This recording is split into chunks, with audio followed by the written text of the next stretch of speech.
up that where is Orisha farm?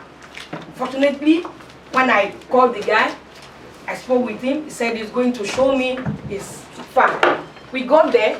The farm is situated or located at Afowo community, some few distance from this place, where we have the water body. The water body is a very good place, selected because the consultant has already visited the place, and he certified the place. Because before we selected the water body, we already been to almost 2 or 3 places in the company of Dr. Okpado and Dr. Jagwan, Mr. Gonzalo, and one extension officer. We went round to Marina, to other places.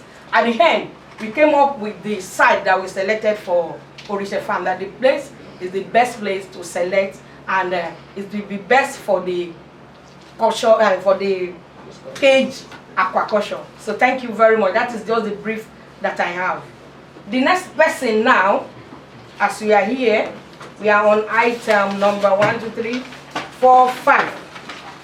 We are calling on the director of WorldFish, Dr. Nasir Alan Ahmed, to come and do his presentation. His presentation is on the expected project goals, the objectives, the outcome, output, and proposed activities in Nigeria. So join me to welcome Dr. Nasir as he starts his presentation. Thank you very much. Thank you very much, distinguished guests and my colleagues. Please. We'll go straight because of the competition route we use in the afternoon, so we'll try to make it short. The goal of this project is to empower and transform livelihood of smallholder farms in West Africa through enhancing Sino-Afro application of knowledge, sustainable technology, and expertise in cage aquaculture.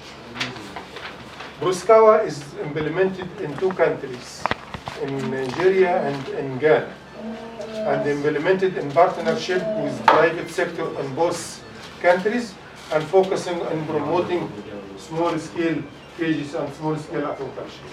The main objective of the project is empowering rural communities through sustainable cage aquaculture, enhanced employment, incomes, nutritional status of rural livelihood through productive and sustainable cage farming in water bodies, and establish linkage and partnership for improved rural entrepreneurship.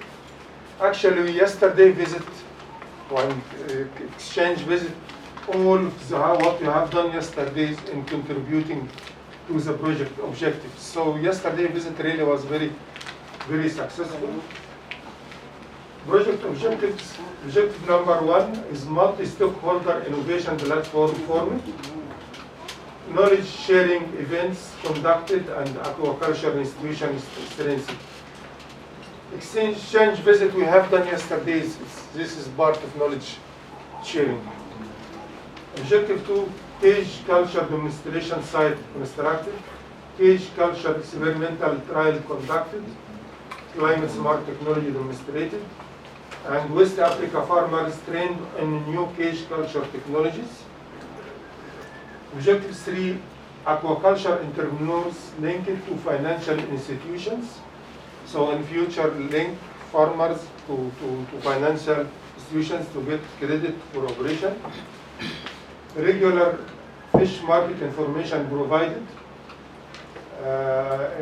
Technology, using technology material on market, using like ICT in marketing, how to link market with producer using technology.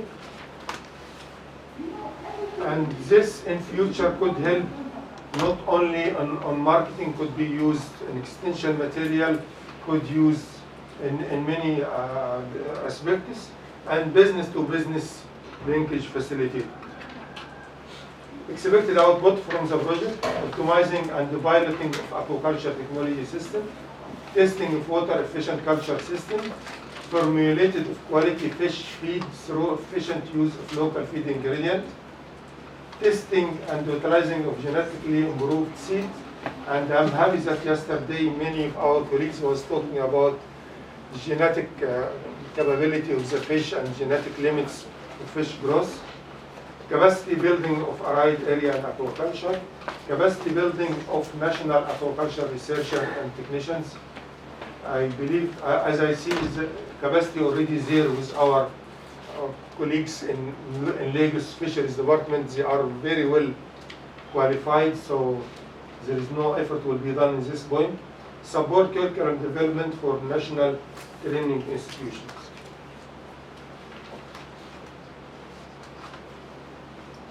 Okay.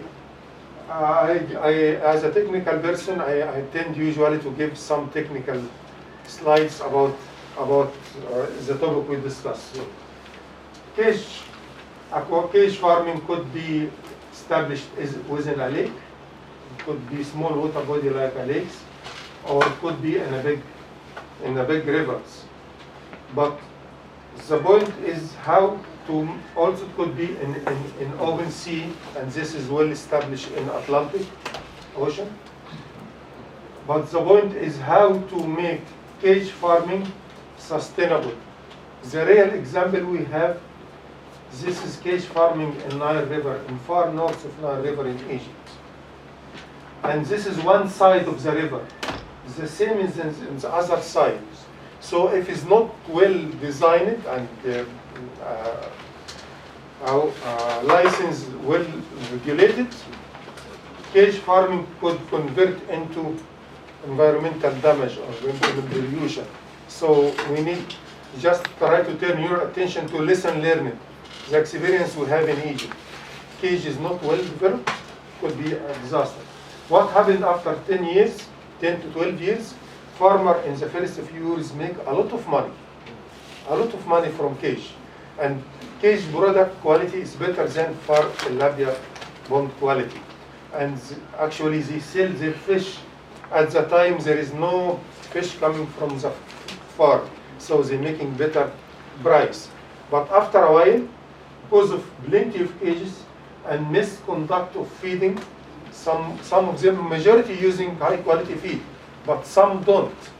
So the government noticed this and measure the environmental pollution and take all the cages out.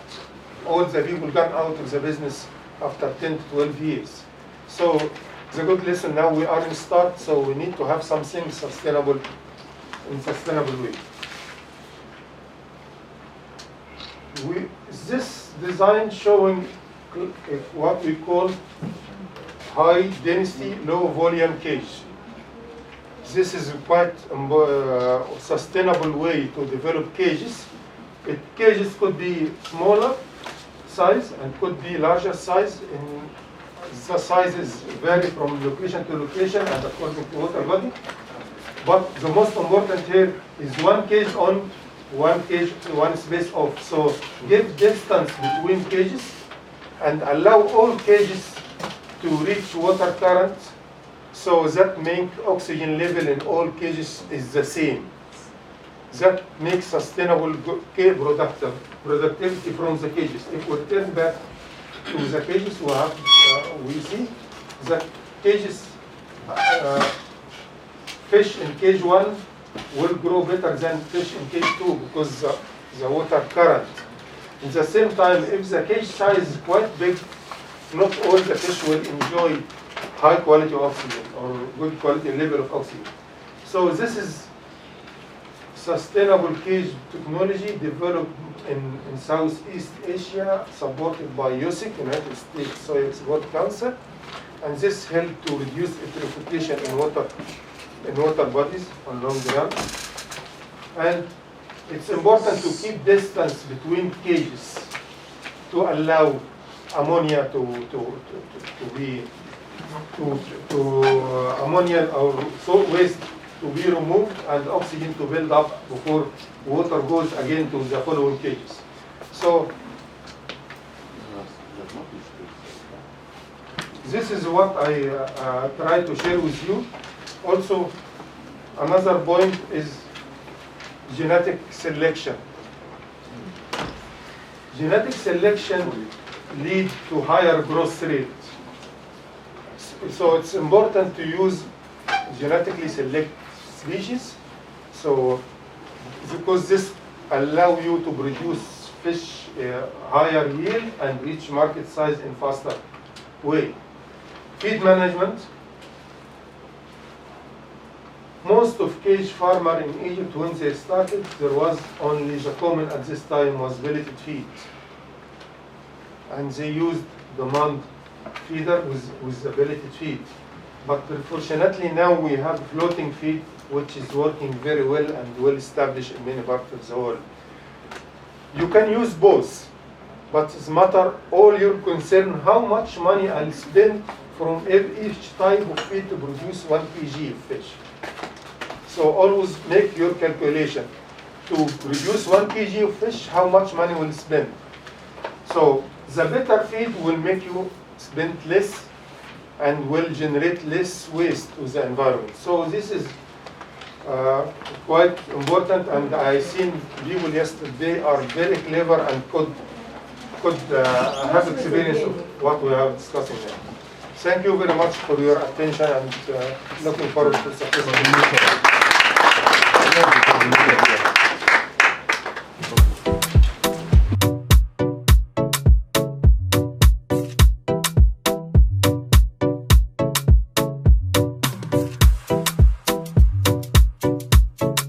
And hear me loud and clear.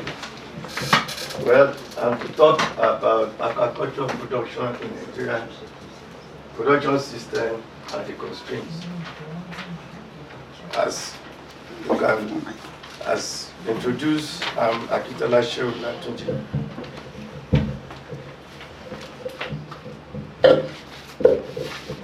Okay, well, I will try as much as possible not to make this an academic class, because it's really not an academic class. It's more of an interactive sessions. We have farmers, we have people who want to also go into farming, so not talk too much of the classroom definition. So simply put, yes, it just, when you talk about aquaculture, it just holding any means by which you hold your fish and then grow it, instead of it growing normally within the natural range. And then when you are doing aquaculture, it's a process by which you want to become the boss of the fish. Become the boss of the fish because without you, normally, we know where the fish are. They live in water. Now, in the water, God is their boss. So you want to play the role of God. So you think of what? Feeding the fish. You need to feed the fish. And then you also must take control of ensuring that you clean where the fish live, or do not make where they live become hostile to them. That's all you want to do in aquaculture. Two things. One, you feed them. It's like, even in the prison situation, Nigerian government will still feed a criminal. So talk less of your fish. That is what you want to do. You want to start feeding the fish. So once you start doing that, you are in the process of practicing aquaculture. But the only thing is this. Naturally, the water has a means of cleaning the surrounding. And this is the balance you have to struggle against. You have to make sure as you feed the fish, you do not foul where they live, because they are sensitive to that. Once you start to do that, then there will be problem. So that is the balance you are doing in any aquaculture system. Historically, Nigerians were said to have started conventional aquaculture in Banyan in 1951. But there are stories to say that as far back as 1945, even in your state, Ibadan, people have started culturing fish. So, but conventionally, that is when the government began to have interest by setting up training and extension center was in Payan. Now this is just to see how we are fed between 1970 to 2015. Of course, aquaculture has witnessed some growth in terms of production, but don't let us waste time much on this. This is just more of statistical work by the CBN.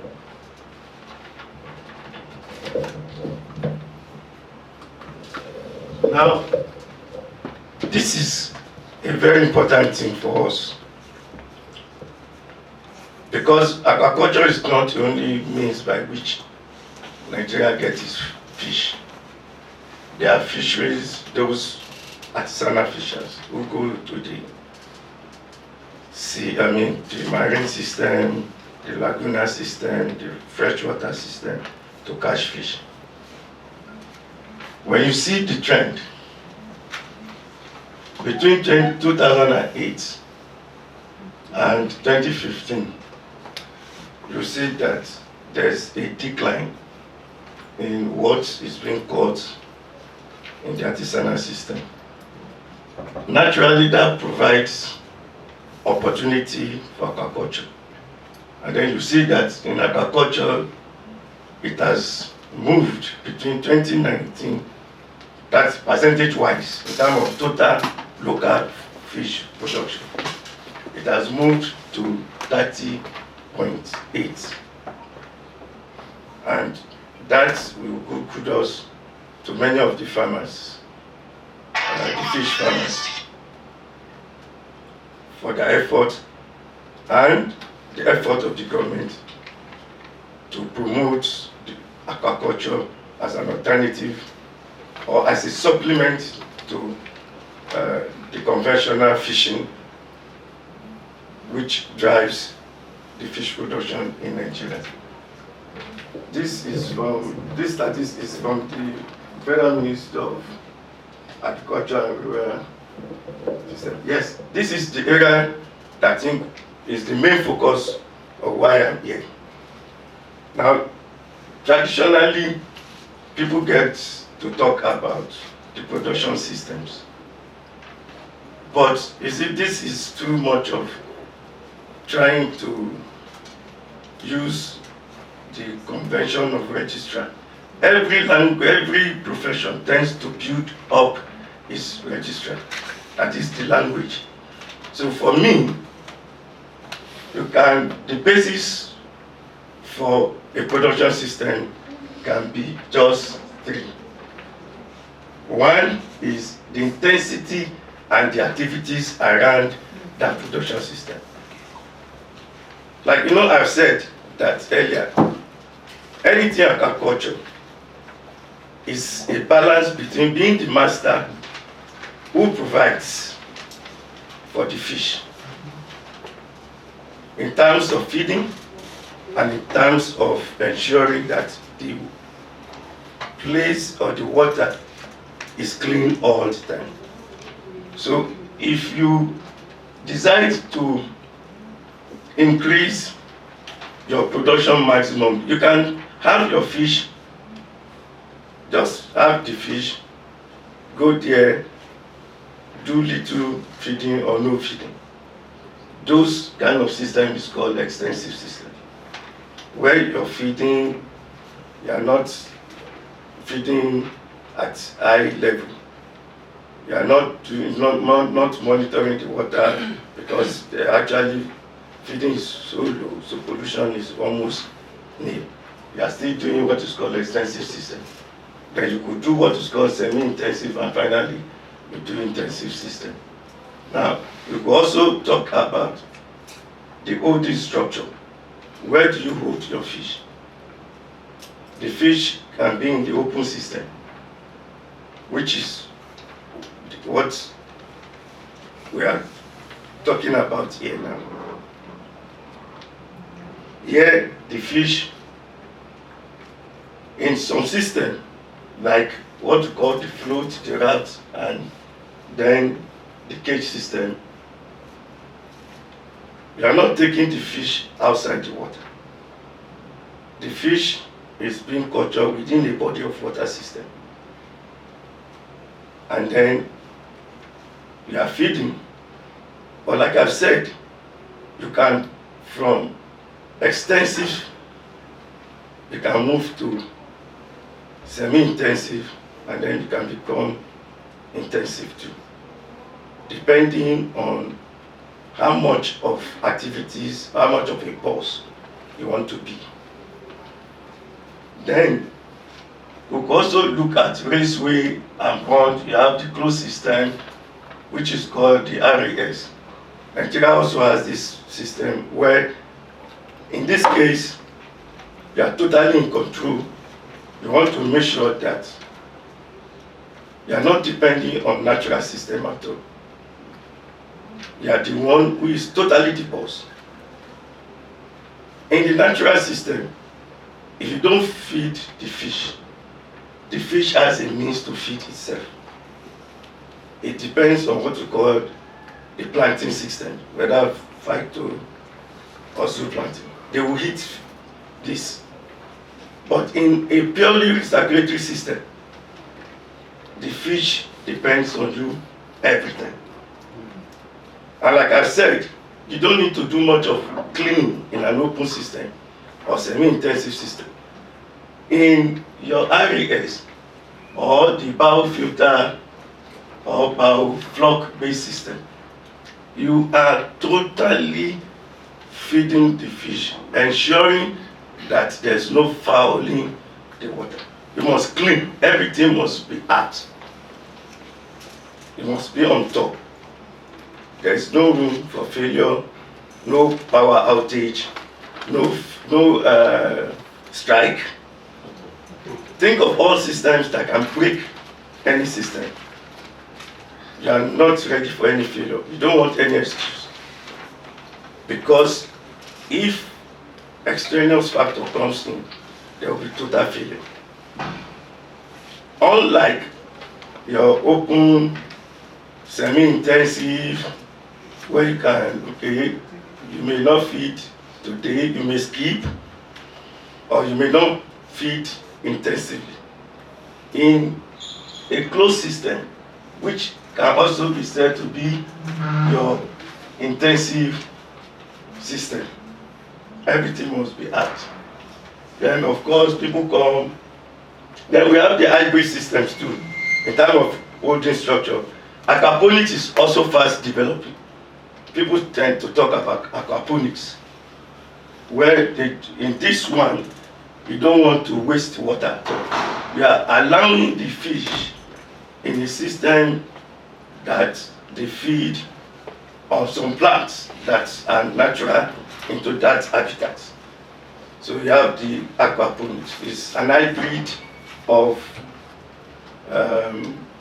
semi-intensive and maybe extensive system. It's not usually an intensive situation, but it can also give you high yield.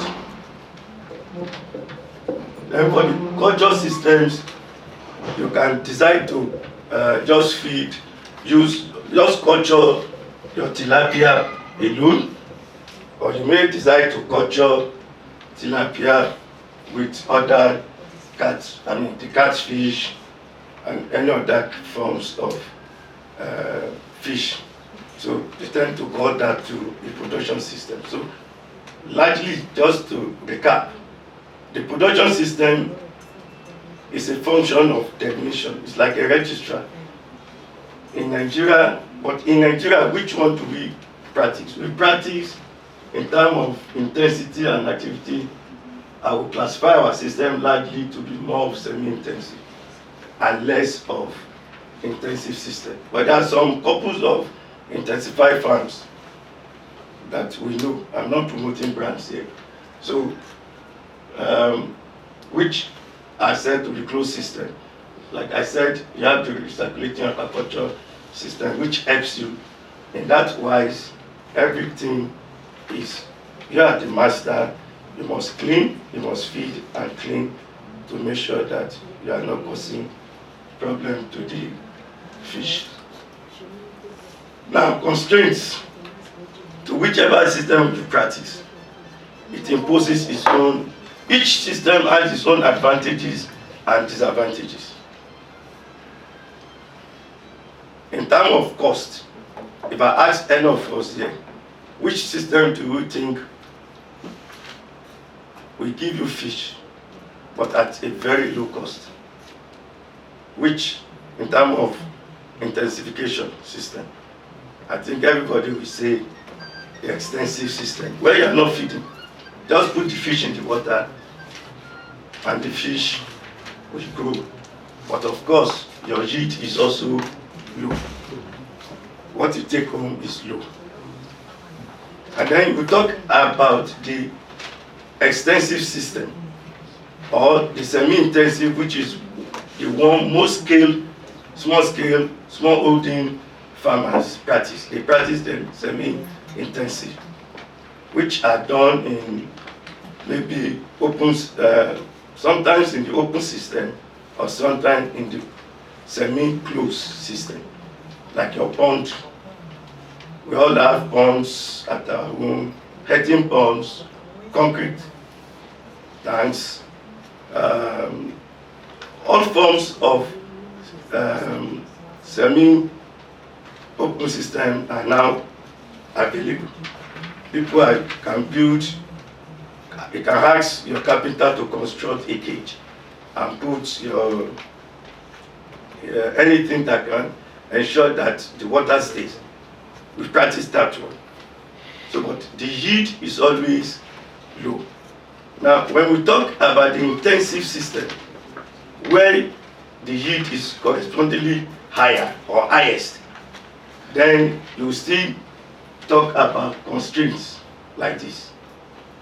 I've tried to just look at, in terms of constraint for cage culture, because that is what ProSCAWA is all about, promoting sustainable cage aquaculture system practice. If you look at the technical know-how, and the director has pointed some of these things, the key thing is also about density. How much can you stock? Your stocking can affect your yield.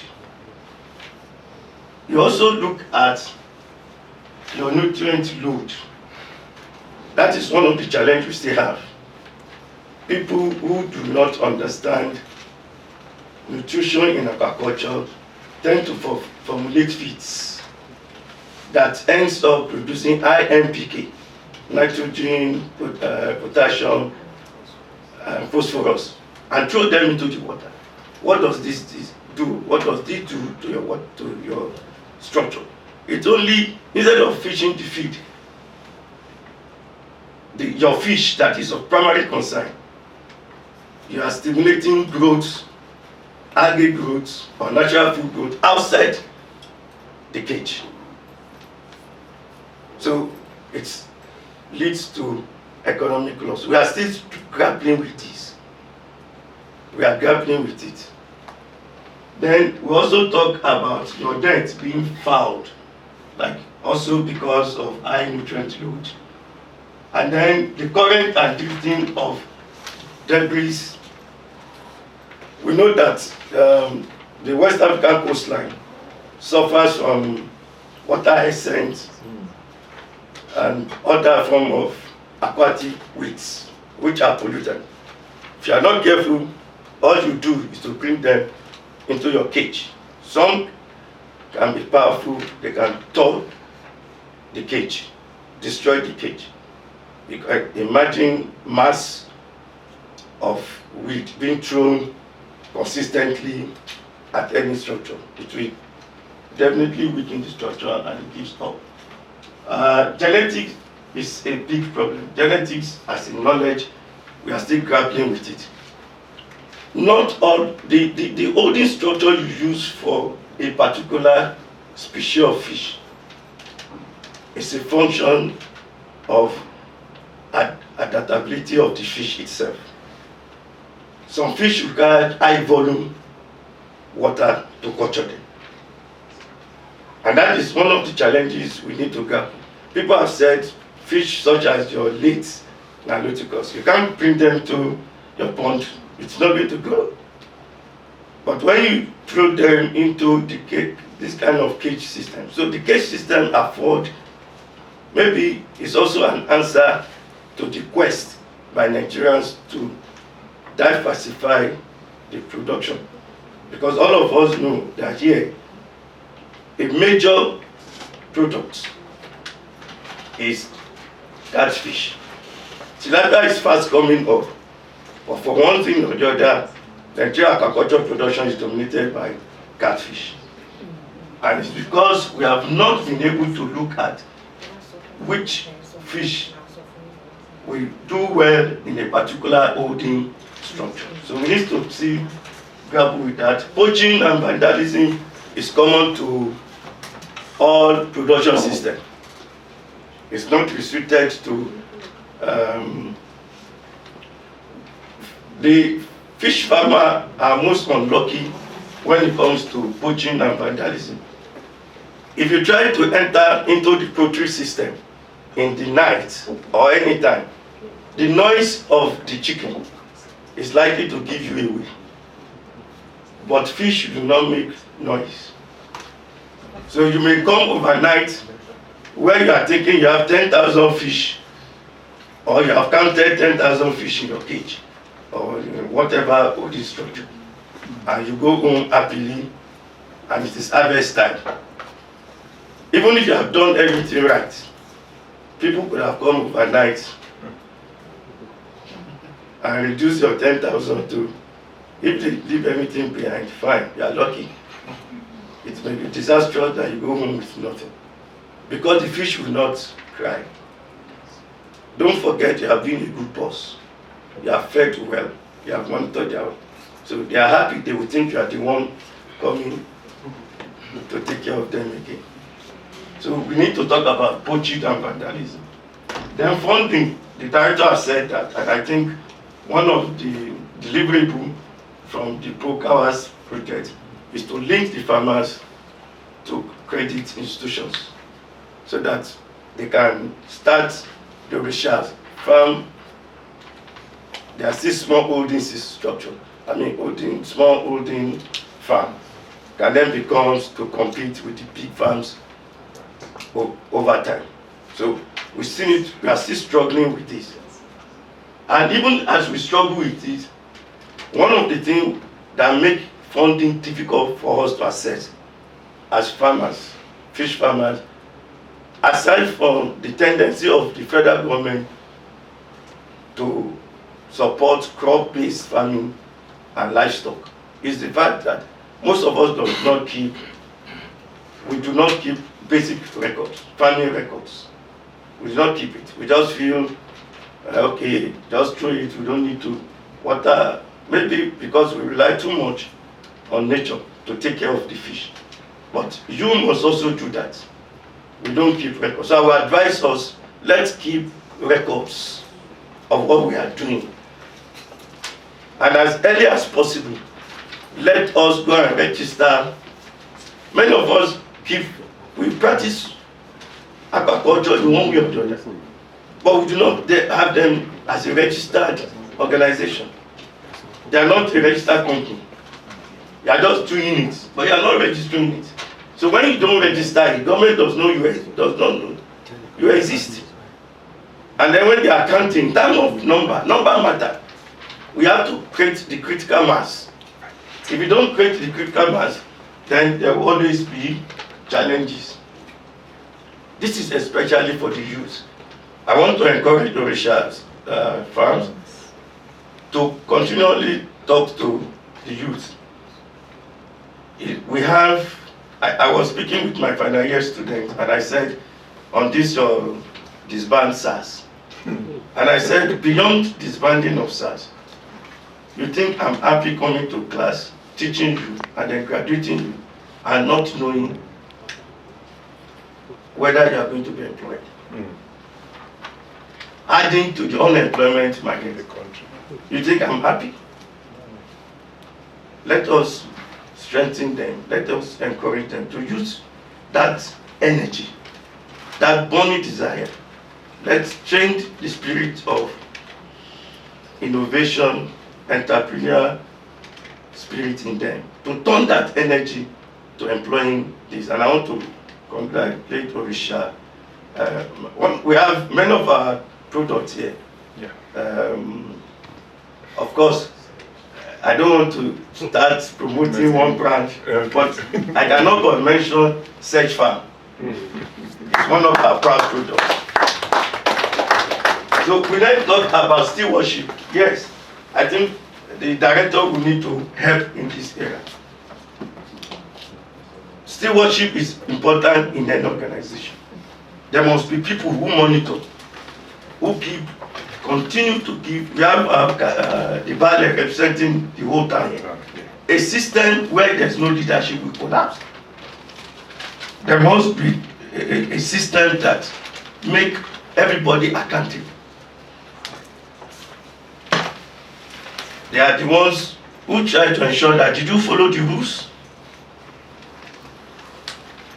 And because aquaculture generally in Nigeria likes stewardship, many of the directives by Dr. Badagry and the rest of them in the ministry, nobody is monitoring who. And I've always said that this is one of the shortcomings of Nigerian structure. It's a political structural problem. When everything happens it's top down, the local government should be involved in stewardship. Let there be the Department of Agriculture, let them be able to go to this farm, interact with them. Not everybody at the state level correcting, directing and everything. And then, of course, recruitment of other species with high growth potential into aquaculture. This is ongoing, but repeatedly we have the experience has not been that rewarding. Yeah, and people are shouting, why is it that we are having only catfish? And I think if we get the cage culture right, we might be solving that problem. As long as we have the right genetic fish, if we do that right, then we can solve the problem of mono products. Of course, there has always been issue of research and extension services, and from the university, I know that there's nothing to boast of in terms of funding research. It is almost non-existent. And as long as we do not have access to researchers, are not supposed to use their salary to conduct research. When you use your salary to conduct research, such research are always limited and do not have the necessary impact. The extension agent people, we must create them. Extension is very critical to any aquaculture effort. They are critical. But the number in terms of ratio is also almost nil. And that is why when each time you do some of the social aspects of your distribute questionnaire, and you ask farmers how many times have you had access to, it's almost maybe none, or somehow the answers are not encouraged. The government needs to do more on that. And the WorldFish, please, they listen to you better than they listen to us. I want to thank everybody for listening. And I want to thank my sister, Dr. Adeleke Lydia, a great lady. It was this program, we've been talking on phones years, with advance of telecommunication technology. You could have a friend you never met. Dr. Adeleke fitted perfectly into that. I was supposed to go and examine one of our master students.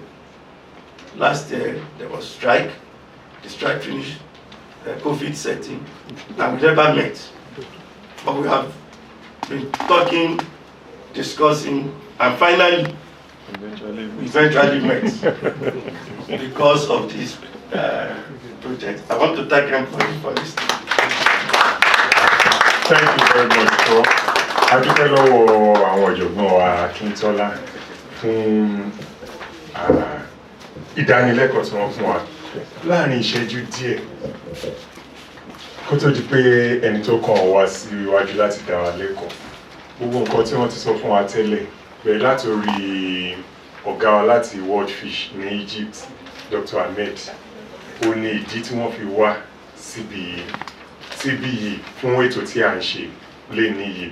Wọ́n jẹ́ ká mọ̀ pé wọ́n fẹ́ ran oúnjẹ wa lọ́wọ́ ní Nàìjíríà àti ní West Africa. Ìdí nìyẹn tí wọ́n fi wá láti wá gbé ètò yìí kalẹ̀ fún wa. Ohun tí a sì máa wò ní wípé wọ́n fẹ́ ràn wá lọ́wọ́ láti jẹ́ ká lè sin ẹja nínú odò ńlá, nínú odò tó ń sàn. So a máa ṣe nǹkan tá a mọ̀ ní cage nígbà tá a fi ẹja sínú ẹ̀wọ̀n ni, but níbẹ̀ a máa wá gbé sínú omi, a máa bọ̀, a lè ráyè dàgbà.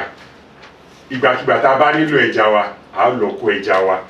Dípò tá a fi máa ṣẹ̀ṣẹ̀ máa kọ́ ilé ibi tá a ti ń sin ẹja táwọn olóyìnbó ń pè ní pọ́ǹdì sí ìta tá a máa lo owó gọbọi láti ṣe, tá a bá ṣe nínú odò. Gbogbo tí àwọn ọ̀gá wa dẹ̀ sọ fún wa, wọ́n ti sọ oríṣiríṣi bá ṣe ń ṣe ẹja ní wọ́n sọ ìtàn bẹ́ẹ̀já ṣe bẹ̀rẹ̀ fún wa ní Nàìjíríà ní bí 1940 something sẹ́yìn. Wọ́n dẹ̀ tún sọ fún wa oríṣiríṣi ọ̀nà tá à ń gbà láti sin ẹja. Ṣùgbọ́n èyí tá a fẹ́ dojúkọ níbi tó mú ògbó àkójọ ó ní bí a ṣe lè sin ẹja nínú bí àwọn nínú odò, ohun gangan ló kó wa jọ. Wọ́n sì ti sọ fún wa wípé kí gbogbo wa fọwọ́sowọ́pọ̀ láti rí i pé ó ṣeé ṣe, pàápàá jùlọ láti lè lò, láti rí i pé gbogbo àìníṣẹ́ àwọn ọ̀dọ́ tá à ń pariwo káàkiri tó fa tá a fi ń demonstrate láti bí ọjọ́ díẹ̀ sẹ́yìn yìí, kí àìníṣẹ́ yẹn kó lè di ohun ìgbàgbé. Ohun kan tí wọ́n sọ fún wa nìyí.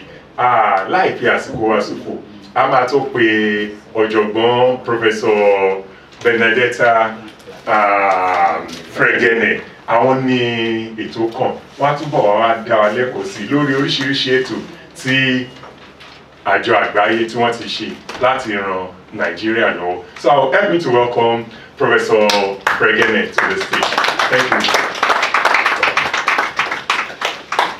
My outline goes as thus. I'll start with the objectives, the country we operate in, the technologies that we are deploying, the strategy, our achievements since 2018, what is our overall reach by gender, and then all our partners that we work with will be acknowledged.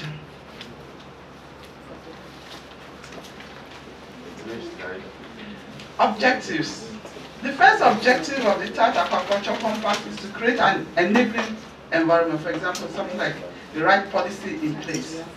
Then we also facilitate effective delivery of technologies to the value chain actors, for example, training of extension personnel. And the third is to raise the production of aquaculture and the productivity through identification and deployment of the appropriate technologies. We operate in 12 countries, the third Aquaculture Compact. And before I continue, I want to say that this program is led by WorldFish as a CG center and is funded by the African Development Bank. We operate in 12 countries, 6 satellite countries has shown, and 6 focal countries, and Nigeria is one of the focal countries.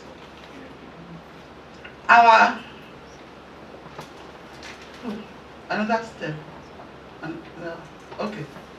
So, the technologies we are disseminating are 3. The first is the quality fish seed of catfish. Of catfish and tilapia, and that is the gift tilapia, the monosex tilapia, the all-male tilapia, as well as the hybrid of Clarias and Heterobranchus. Then we also demonstrate and disseminate quality low-cost fish feed, because we come to realize if you get somebody to help you with your fish feed and get the right formula, you can reduce your cost of production by 30%. And the last one is the value-added fish products. So far, we have come up with more than 11 value-added fish products. In details, our technologies are thus the fast-growing disease-resistant seeds, monosex tilapia of Orochromis niloticus. Then the mass production of the fingerlings in Hapa, the fast-growing Clarias garipinus and the hybrid of Clarias. Then we also deliver technologies of this and the smoking fin technology. We have 12 partners. We have 6 Anglophone and we have 6 Francophone. So some of them led by the ministry, like the one in Ghana. Then the one in Kenya is led by the Value Chain Actors, their association, as well as the one for Malawi. The IIT in Ibadan leads the one for Nigeria, and it's a CG center. The one in Tanzania is led by the Research Institute, and the one in Zambia is led by a private sector. In the Francophone countries, in Burundi, is led by the Research Institute, as well as in Cameroon, and in Benin Republic. But in Côte d'Ivoire, it's led by Aquaculture Value Chain Society, and in Togo, it is led by the ministry. But in DRC, it's also led by IITA Youth Agripreneurs. What are the roles of our partners? Some of our partners are here. It is to coordinate and demonstrate the techniques in their country, to create awareness of the technologies for increased fish production, to organize a step-down training and demonstration at the country level. And when I get to achievement, I will deliberate more on that. To facilitate coordination for delivery and dissemination of the technologies to the value chain actors, promote quality fish seed production, supply of production inputs, ensure certification and quality control of fish products, as well as to submit technical reports. Our implementation strategy in Nigeria is capacity building, demonstration of the technologies, disseminate and deployment of the technologies, and taking the technology to scale.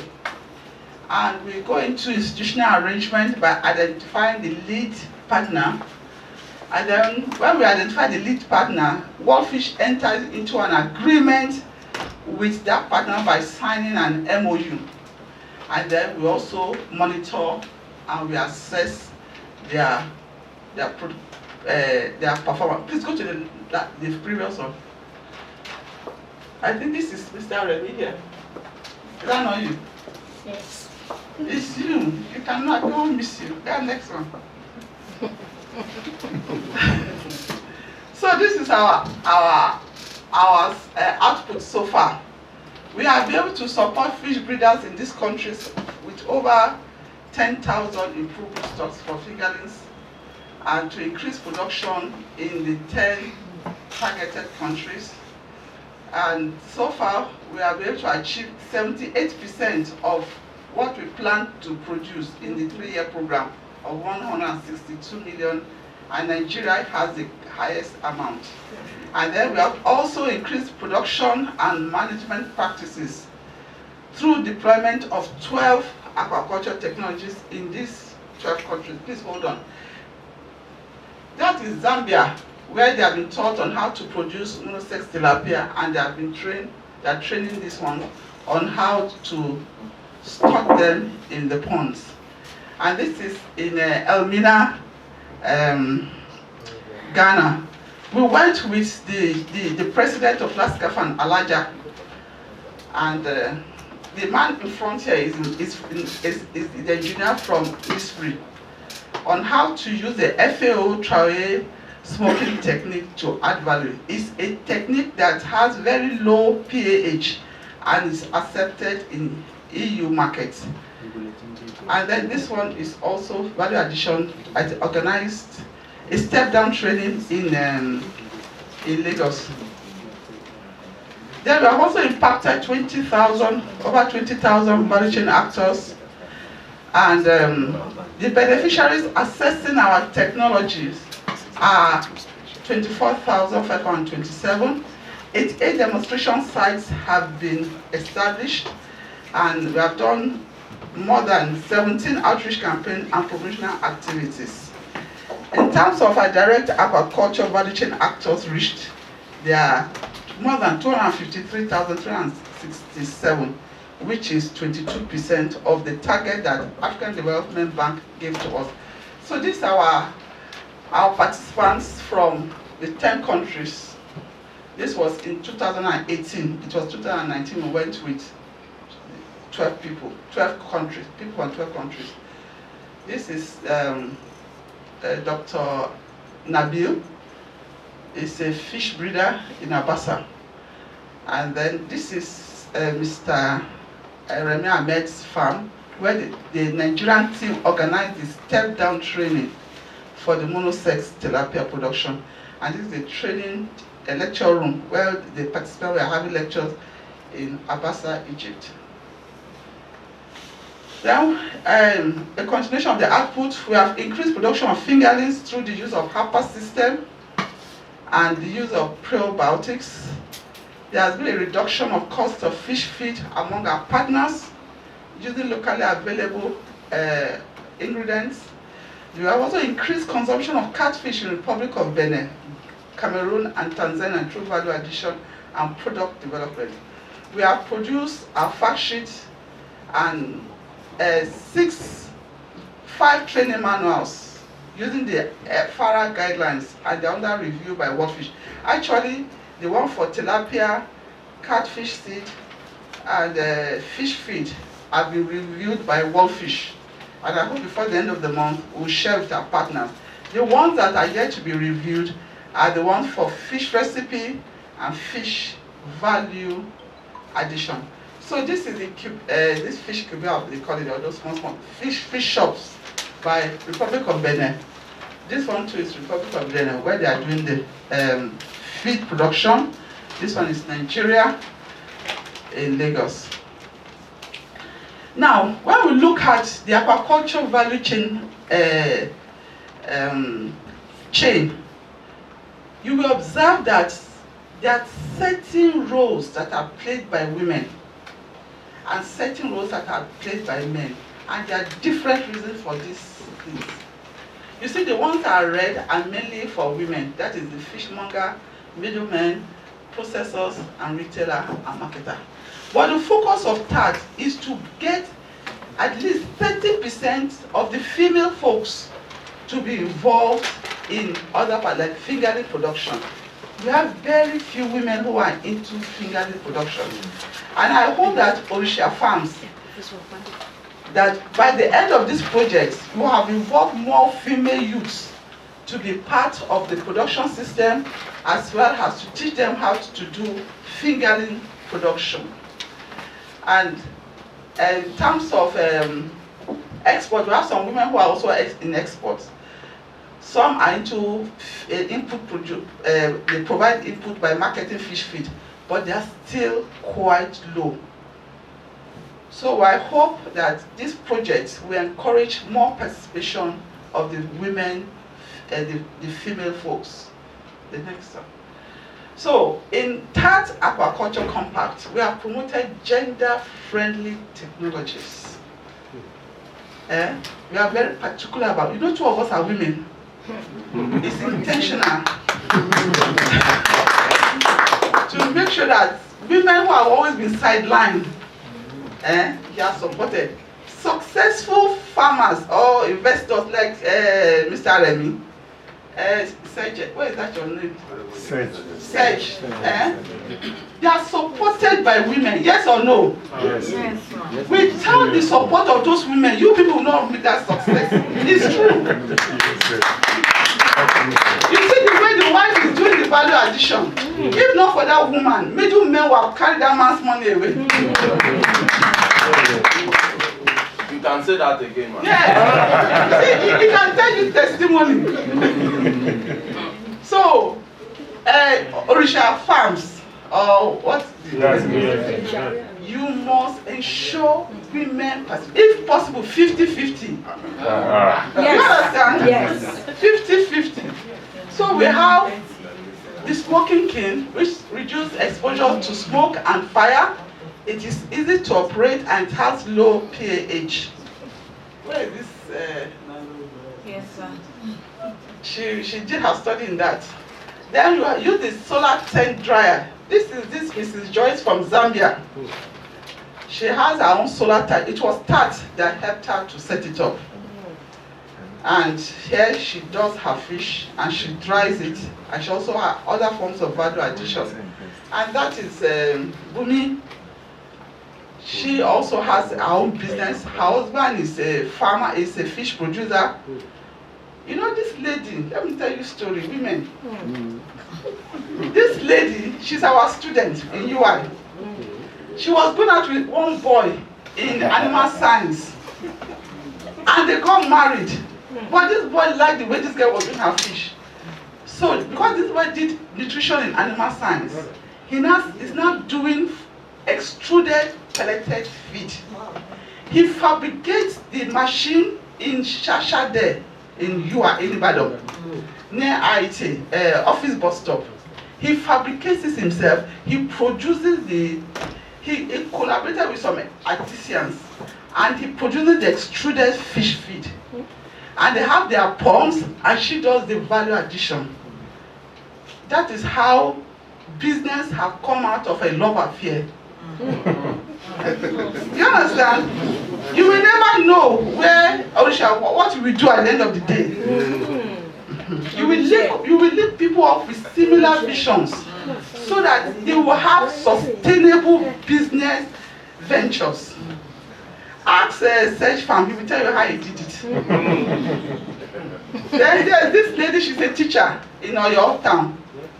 Her husband has his own ponds, the man has retired, so she gets fish from him and adds value. So this solar tent doesn't require charcoal, it's high quality, it's sand-free processed fish, it's economically viable. And this is the value addition we did with Frija's team here in Lagos. And then this is Mr. Remy that did the step-down training for us in Lagos. And this is Madam Frizon. I always find this difficult. But she's based in the Republic of Benin. She does fish seed, she does fish feed, as well. No, I think I don't think fish feed and fish seed. So this is her tilapia that she's feeding. So far we have been able to engage 31% of women across the value chain, and 69% of men have been engaged in the aquaculture activities. So this project is financed by African Development Bank and is implemented by our partners, even Tadan, our partners, Kafan, our partners. And these are the partners from all the other countries, including NRLS. Thank you very much. Thank you, Prof. We appreciate your presentation. Àwọn ọ̀jọ̀gbọ́n wa pẹ̀gẹ́nẹ̀ wọ́n ti bá wa sọ̀rọ̀ lórí nǹkan tí ẹgbẹ́ tí a pè ní TAT tí wọ́n ṣe fún Africa. Ní Nàìjíríà, ní ṣókí, wọ́n ti gbìyànjú àti ṣe ìdánilẹ́kọ̀ọ́ lórí bí a ṣe lè mójútó àwọn ẹja wa tí a sì máa ní ju ẹja kan lọ gẹ́gẹ́ bá ṣe rí nínú àwòrán yẹn. Ẹ máa rí pé ẹja ìpìyà náà ti wà ńbẹ̀, kò kí ń ṣe ẹja àrọ̀ nìkan. Wọ́n ti ṣe ìdánilẹ́kọ̀ọ́ fún oríṣiríṣi àwọn àgbẹ̀ wa ní orílẹ̀-èdè Nàìjíríà. Èyí tí wọ́n wá tẹnumọ́ jùlọ ò ní pé wọ́n fẹ́ kí àwọn ìyá wa, àwọn obìnrin wa, káwọn gangan náà kán bẹ̀rẹ̀ sí ní máa dá sí ọ̀rọ̀ iṣẹ́ ẹja sísìn, ẹja pípa ju ti tẹ́lẹ̀ lọ. Ó kéré jù ìdá 30 nínú 100 wọ́n fẹ́ kó jẹ́ obìnrin. Wọ́n sì ti eléyìí ó ti wá sí ìmúṣẹ díẹ̀díẹ̀. Tá bá wo àwọn táwa ń bì, a ní ìdá 30 nínú 100 láàrin wa tó jẹ́ obìnrin.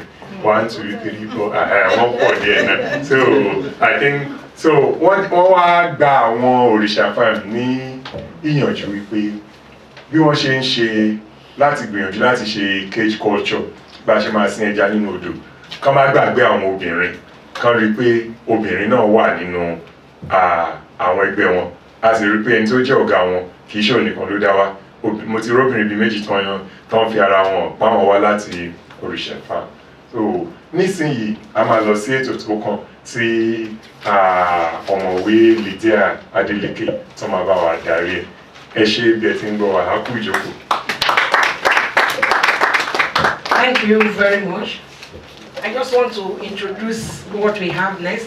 Is Dr. Parinde that we do the Dr. Okpado, I mean, that we do the moderation. So we are now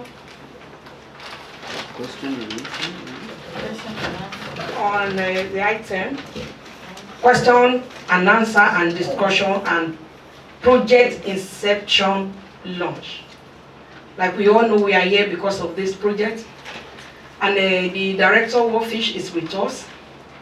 I don't know, we don't have any ribbon that we say we launched this program in the name of the Father, Son, and of the Holy Ghost. That has been done already. But nevertheless, I'm going to open the floor for him to just say it officially that the project has been launched in Nigeria. Before we start the question and answer, please. It gives us much pleasure to announce the launch of the project in Nigeria and Ghana.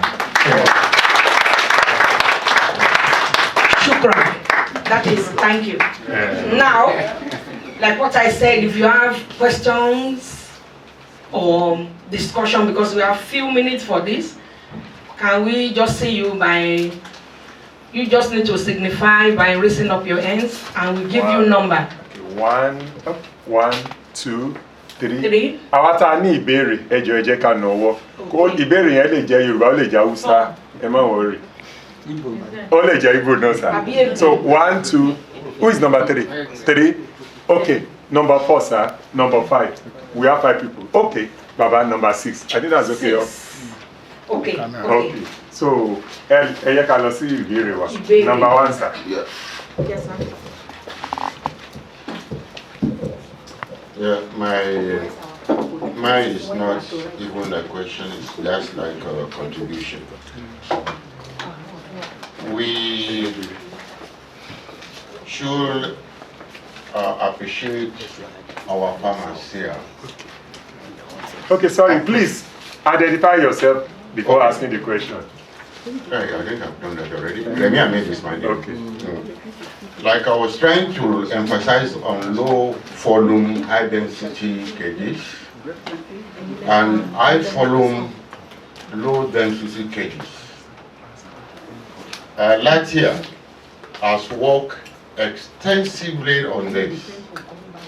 We have our cages in Ibereko, Gorge Dam, and our experience with 1 meter by 1 meter and they say 1 meter depth, we keep as much as 300 fingerings, which at the end of 6 months, we're able to realize 300 kg tilapia. So it's not something that is new to very many of us. And by the time we are talking of high density, low volume, high volume, low density cages, you see that most of it are so big for nothing, and the production is not as high as what we have when you have low volume, high density. My advice to Orisha farms is to encourage their followers in low volume, high density cages. Thank you. Thank you very much. So ìyànjú tó ń gbà wá pé fún nínú ìrírí wọn, wọ́n rí pé tí kéèjì bá kàn tóbi gbàǹgbà lásán, ohun tó máa mú jáde ńbẹ̀ kò kí n fi bẹ́ẹ̀ pọ̀ ju tí ò bá tóbi púpọ̀ lọ. So ó máa ń easy láti manage, láti ó sì máa ń rọrùn láti rí èrè púpọ̀ níbẹ̀. Ẹ ṣé sà. Number 2. Yes, thank you very much. Howie. All protocols duly observed. I want to celebrate and appreciate all the partners on this project. My name is David Opeyemi. I'm not a technical person. I am the Director General of Badagry Chamber of Commerce, Industry, Mines and Agriculture. And I just thought to bring some of these things to the fore. I first of all want to congratulate Orisha Farm for what they're doing and all the partners. And of course, since I've been here, I've had 2 major things. Number one, of course, oversee the business community from Semeboda to Ajirami Felodum, majorly a coastal area where the cage culture can actually thrive. We have, Sedge Farm is doing an amazing work currently. We one thing that we are very bothered about is that we live in a very porous community because, of course, it's a border community. Majority of our young people are engaged in one form of illegality or the other, and we can actually plug them into this opportunity. So we would strongly want to appeal to the implementation partners and Orisha farms to see how we can actually, like we said, partner with the Chamber of Commerce in the implementation of this project. I think is going to go a long way to helping us. Then number 2 is that I think that it will be very important that Orisha farm on this project, you need to embark on serious and intense digital visibility. Yeah, you need to embark on serious and intense digital visibility. Your farm is not visible, and so is this. The project is a bit visible, so you need to invest so much into digital visibility, building of websites, doing your Google, whatever it is that you're going to do to make yourself visible. Because what that will do is that it will promote, what's it called, accountability. And of course, it will encourage, when they see what you're doing, it's going to, it's going to encourage a lot of young people to actually get involved in what you do. And I want to appreciate Professor Akintola for what he said about the sustainability of the project. Like, by building a system that can promote accountability and sustainability. And one way we can do that is, again, I'll say that it is important that Orisha Farm and the implementation partners work with the Chamber of Commerce in doing this. Now, we are in charge of a business community of 90,000 people, 90,000 formal businesses, approximately over 200,000 informal businesses. And of course, we have access to the international market because as a Chamber of Commerce, we are accredited by NACIMA and Federation of West African Chamber of Commerce as FEWASI and International Chamber of Commerce, ICC. So that gives us access to both local and international market. And what is the essence of fish production and processing when you are not getting market? So we can actually connect you to the market if you actually work with us. Thank you. That's just my brief contribution. Thank you, sir. So thank you very much. Shortly, wọ́n ti gbà wọ́n níyànjú pé ìgbà tó bá máa yá tó bá fẹ́ di ńlá kán link up pẹ̀lú Chambers of Commerce kó máa ràn wọ́n lọ́wọ́ láti lè di ńlá. Number 3. Thank you very much. I want to appreciate all the speakers for today. I want to equally hammer on sustainability as Dr. Mrs. Ayodele from FUTA. Sustainability of this project. One way that can help to assure sustainability of this project is by forming, formidable cooperative.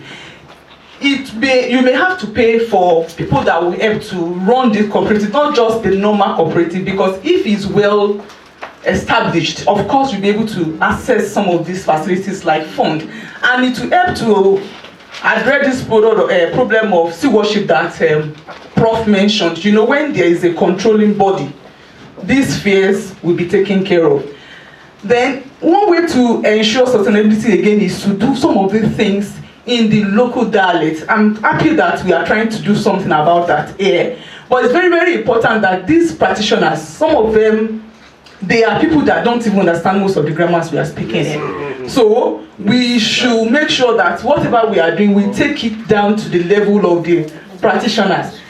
Professor mentioned that the training manual has been developed. We should work on translating this so that when these farmers take it on their own, when they read it, they can understand what they are saying. That's one of the ways to ensure certainty, so that when these technical people leave them, of course they can go back to this manual and then get going. Thank you very much. Thank you. Good morning. My name is Nuruddin Tiami, the Tadan National Vice President. My president spoke about the issue of low volume, high density cages, and we've actually worked on it extensively as far back as 2012, not 2010. We did some work with Karen Ibereko of Auburn University and Patricia from Crystal Lake Fish Farm in Ghana. So, and we did some of our work in Ibereko for 3 years under the CADP project. And we were able to get sustainably 150 kilogram from 300 fishes stocked in the low volume identity of 1 cubic meter cages. So I think the whole idea for us that time was to empower the smallholders and the fish farmers, because it's obvious they've been having breeding catches and you still want it to be sustainable, and you don't want them to catch small fishes, because what they are doing is we are harvesting fishes. We are no more catching fish. We're actually harvesting the ocean, harvesting the sea, harvesting the lagoon. So that is a very big opportunity for such a project like that is coming up, and it's in its infancy. So I think if there's no condiment for things like that, they should find a way of factoring it in, because Ekpe, Badagry have the same type of water, apart from the fact that the salinity is high a bit here in 3 months, unlike what you have in Ekpe. And that's why you see that in Ekpe throughout the year, water I said doesn't leave our water, because it's more or less fresher than here. But at the point in time, you have a window of 2-3 months that you actually don't have water essence on this axis. So I think it's something you guys should look in. We in Tadan are ready to work with you, share some of our works, because for us, we want something sustainable for this sector. And that was one of the reasons Tadan was actually started and formed in 2014. On the second issue I'd like to raise is the issue of extension officers. Programs come here, but I don't think they have that condiment for extension office. And there's a dearth of extension officers in Nigeria. That's true. We try to do a work with Wageningen and the Dutch embassy.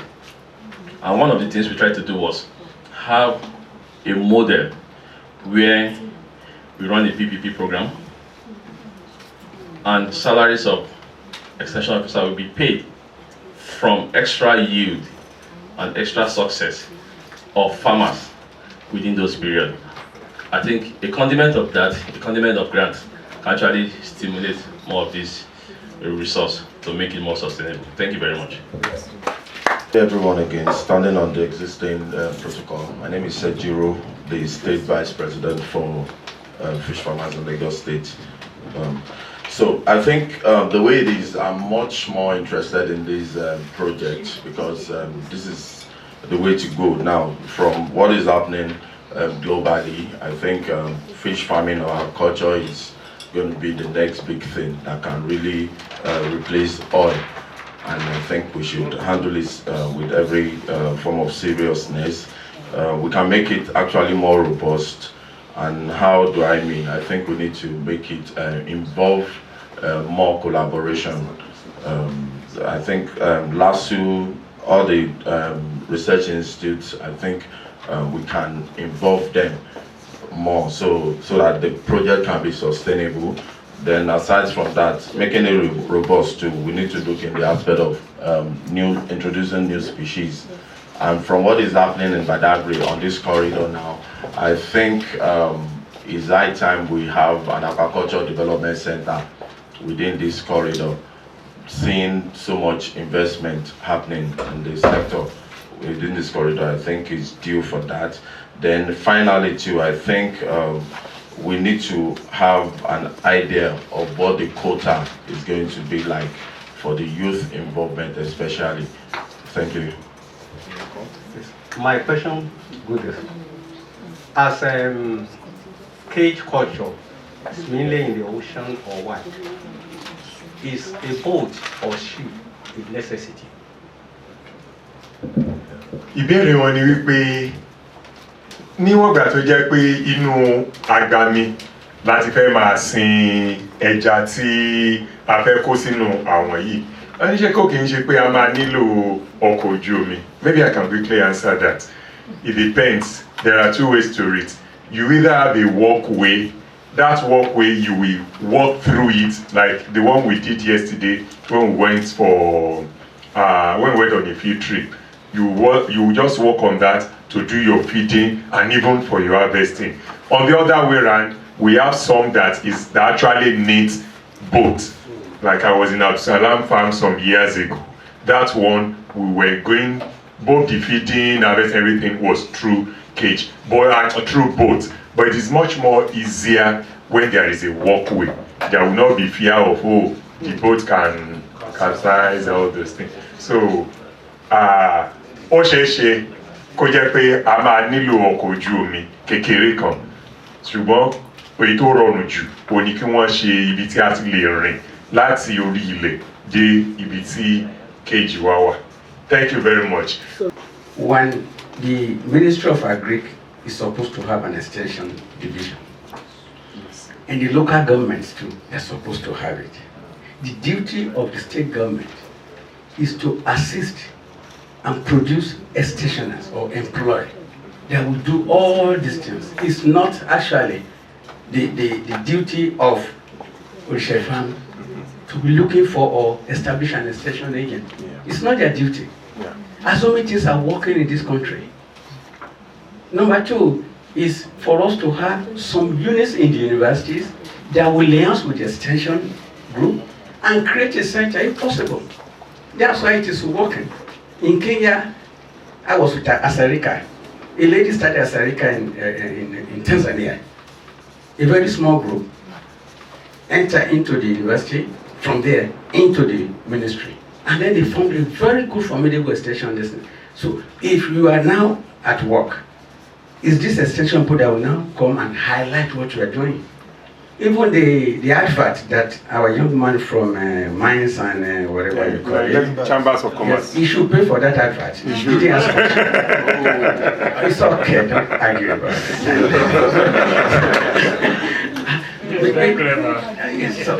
Because it's the extension group that will now do all this work. Yes.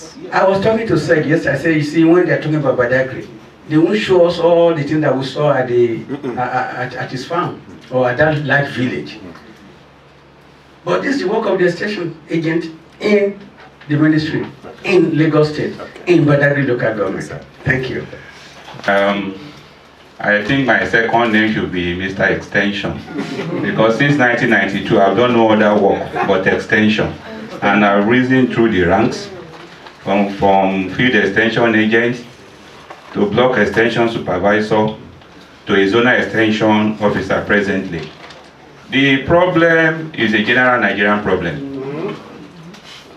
As I speak now, when I became the block extension supervisor in 2001, I was the supervisor. I had 8 other staff working with me to cover all the villages. As I speak now, as the zonal extension supervisor, my zone of coverage comes from Ikeja down to Badagry. I have like 12 of the 20 local governments. I have just 22 staff working with me.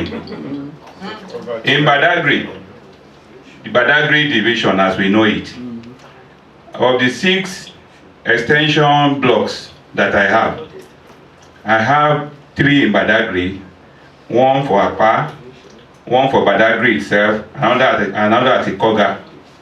I have another one at Ojo, and also have another one at Ibeshi Riverine. As we speak now, there are some of those blocks that has just 1 officer covering. And what is the problem? It's not that the government is not recruiting.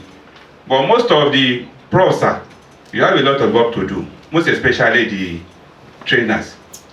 Most of the young officers joining the service do not want to do field work. They prefer to stay in the office, rising through the ranks and collecting salaries.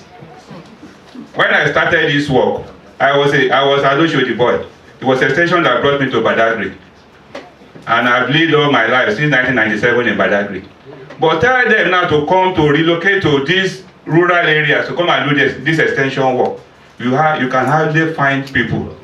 So what we need to do, begin to advocate, is for policy makers to begin to look into the polytechnics. Get people who are OND holders who can grow within the system. Employ them, make them extension agents. They will do the work. Instead of going to look for graduates that believe that immediately you are a graduate, you are beyond some level of work. So I think that is where the problem is, and that is where we need to direct our attention if we don't want Greek extension services to collapse totally in Nigeria. To congratulate the WorldFish, IFAD, and everybody who has put this together. It's been a learning time, and people have spoken frankly with one another. We have identified the problems. The major problem will be what next? Everybody goes backward. The issue of extension is, that is what we learned from secondary school. There's no way you see any book of agriculture that it will not tell you about extension. It's the link way between the university and the farmers, the officers, and everybody. But, sir, I tell you, even if you recruit OND, 2 million of them, once they enter, they come back and pick a degree, and that's the end. Our problem remains not walking the talk. We need to start walking the talk. You see, I've reviewed this youth, this Bansas thing. As much as I don't believe in whatever they are demanding from me, as my question, I've told, I don't want to put this up because it becomes a generational thing. They will never agree with you. If you don't have elements of some things, this we know. But the game I've seen in all of this struggle is that we have the power of the people to change things. It should not be the youth alone. The farmers can also change things. It's not all the time we ask for, okay, we wait for some people to lead, to do our fight. Let us learn to do our fight ourselves.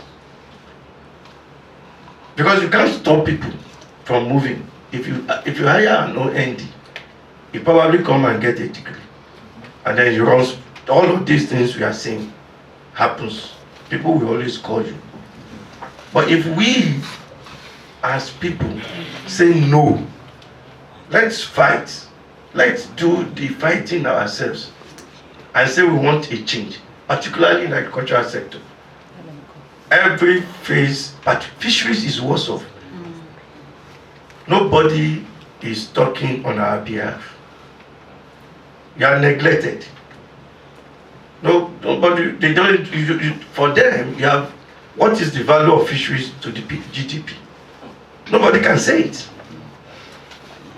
So all of these problems, that is why you are neglected. But I must salute the courage of people like Mr. Ahmed, Serge, Orisha Farms, and the rest of them.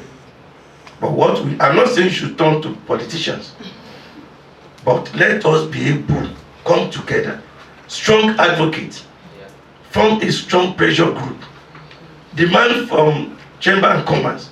He has said it, sir, prof, sir. Whether we like it or not, the people who will change, who has the voice, is the likes of the Chamber and Commerce. That is the people they listen to. So I want to thank and appreciate your presence here. But please, talk to your people, the government. They listen to you people. Because you are the people who have money. The people who rule society are those in government and those who have money, capital. If you don't have capital, nobody listens to you. So please come to our level, the capitalist. There's money in fisheries. Yes. But you can only get that money if you step down, step down. Thank you. Thank you very much. So, adúpẹ́ lọ́wọ́ gbogbo àwa tá a ti sọ ọ̀rọ̀ kan àbí òmíràn láti rí pé ẹja sínsìn ní ìlú wa ó lọ sókè sí. I think maybe people concerned, we are all listening, and each person should actually do something about it. I'm not sure whether any communique is even coming out of this workshop. If any communique will come out, these are the things that should form part of our community. So Dr. Adeleke will take over now as we move to the next aspect. Thank you very much. That is, let us clap for ourselves and applaud the same way. I don't know, maybe that my French is correct. Yeah, thank you very much. Next on the agenda is our short break, tea, coffee, or anything we want to take for just 5 minutes. But before then, we are going out for the group photograph. The photographer will tell us the best place. We will go out for that under 1, 2, 3 minutes. We are through with that.